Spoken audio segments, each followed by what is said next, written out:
great feeling to see that you've nominated someone and you're seeing them walking on stage. Yes, they're a cosmetic brand, you're a cosmetic brand as well, but you're sharing that stage. It doesn't take anything from you to give others the opportunity. Now, back to you, Nandi. My question is, yes, we are fearless females, but there's something Women Leaders SA is doing that I think is phenomenal, and that is reaching out to the boy child. So we can have as many of these conversations as we want, but if there are no men in the audience, we're not going to also go far because we need them along this journey with us. So, and I'm looking at the audience and it's very thin on the ground in terms of enjoy time, but it's fine. So please tell us, how are you reaching out to the boy child in your organization? So, Women Leaders, as you can tell, it was originally about women and their empowerment, and we started initiatives that pertain to getting young girls and empowering them, and we had a program, a year-long program where we partnered up with Child Welfare Tshwane, and it was around the time of during COVID when there was also a lot of gender-based violence, and we felt like young girls really do not know how to speak up for themselves. They don't know how to say no. And also me being in corporate, you know, I started corporate when I was 21. And being young, obviously very male dominated, I've had to learn how to speak up for myself. Eight years later, I've occupied over 8 positions, over 4 positions, and I'm thriving in there. And I felt like, you know, really this was about how I grew up and all of these skills that were instilled in me when I was growing up. So we wanted to do that for females. But with regards to the gender-based violence perspective, and us saying that we actually want a gender equal world, that we want gender equality, then how are we going to get that if we don't include the males? So we decided to bring in the boy child, and I think their welfare is just as important. If you know, also male suicide is very, very high, and I'm sure you guys know that even like great artists that we know and people that we don't even speak about within the communities, their welfare is just as important. So we decided to onboard them, and we called it the Girls and Boys Empowered Project, and we've been going very strong for the past 2 years,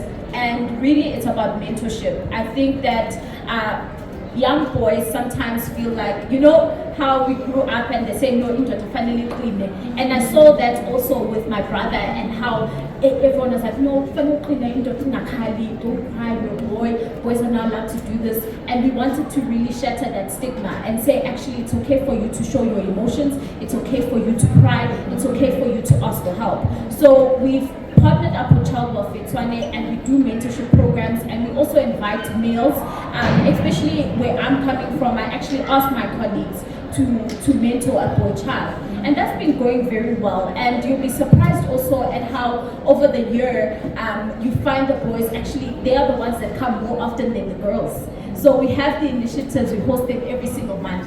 But you see some of the girls, you know, they'll come, but there's just these 10 group of boys, they are coming consistently, and you know, you really then understand with the impact is really great. They're enjoying this, they're learning from this, and they're becoming better men. That's what it's about.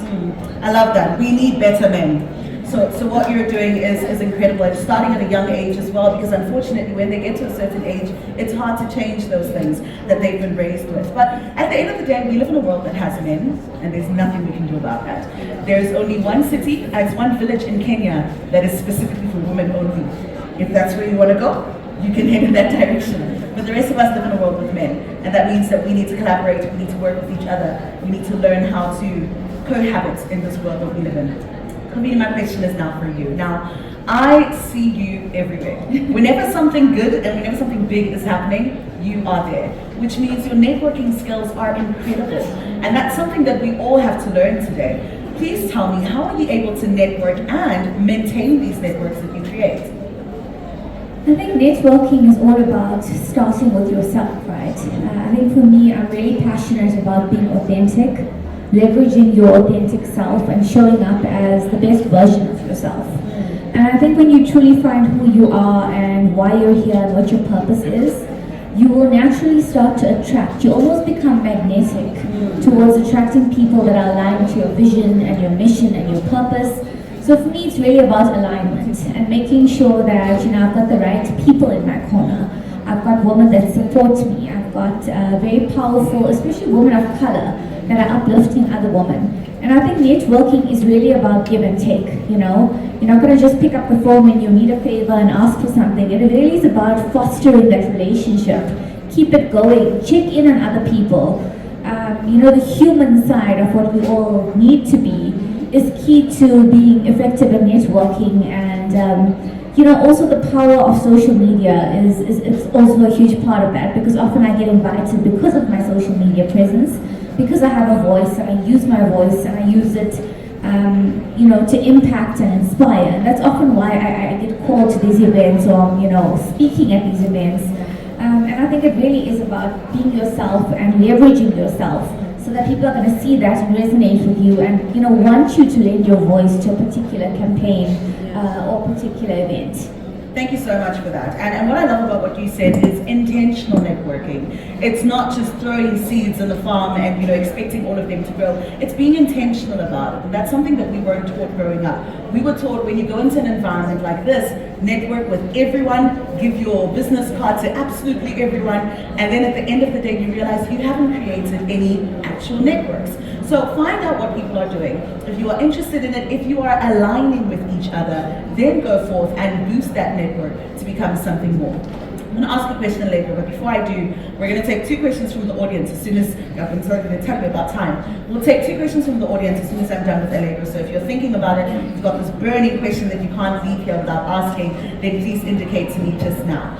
Now my question to you is, you slightly mentioned how you run a company, a motherboard company that has 9 other companies within it. And she just casually said that, like, we all just run 9 companies casually, and then, you know, went on to say things. So I want to know, being as successful as you are, because you are successful, Forbes 30 under 30, you are successful, managing 9 companies or 9 different, you know, entrepreneurial pursuits.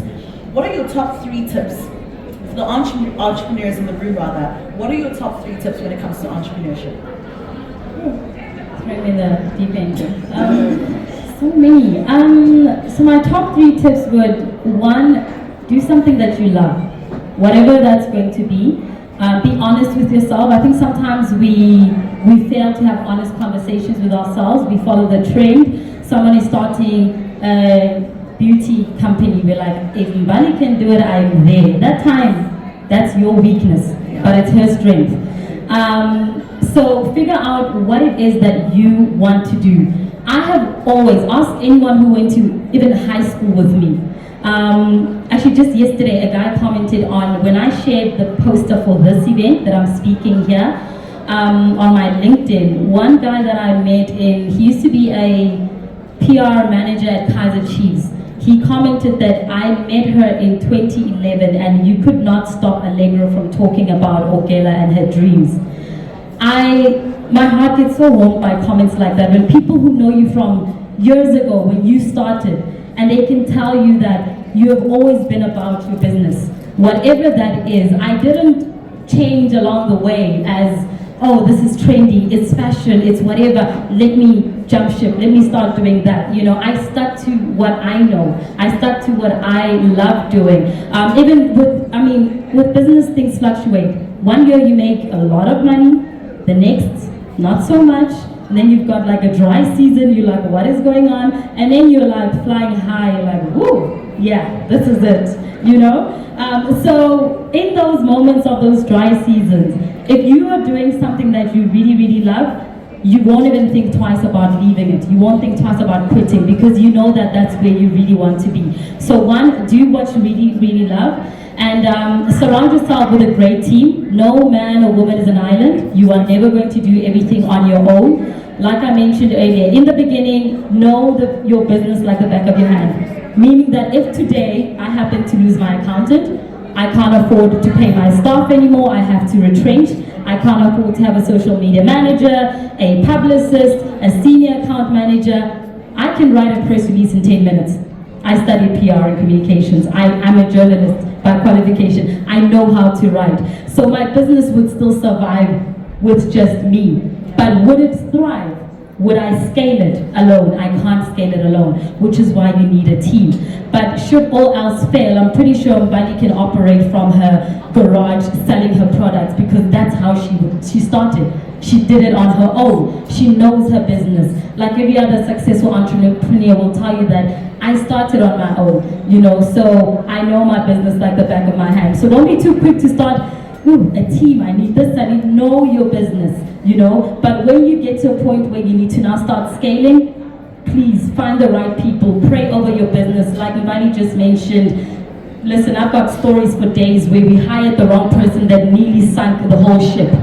And you're like, actually, I need to let you go because I'm not going to sacrifice all of our hard work because of that one employee or that one intern that is a challenge in the company. So discern, you know, be very prayerful, or I don't know, I'm a Christian, but whatever belief system, whatever belief that you have, a higher power, lean towards that. That will also support you throughout your journey, especially in the toughest of times. And then lastly, I think people don't say this enough, but pat yourself on the back, you know, even for the smallest of wins.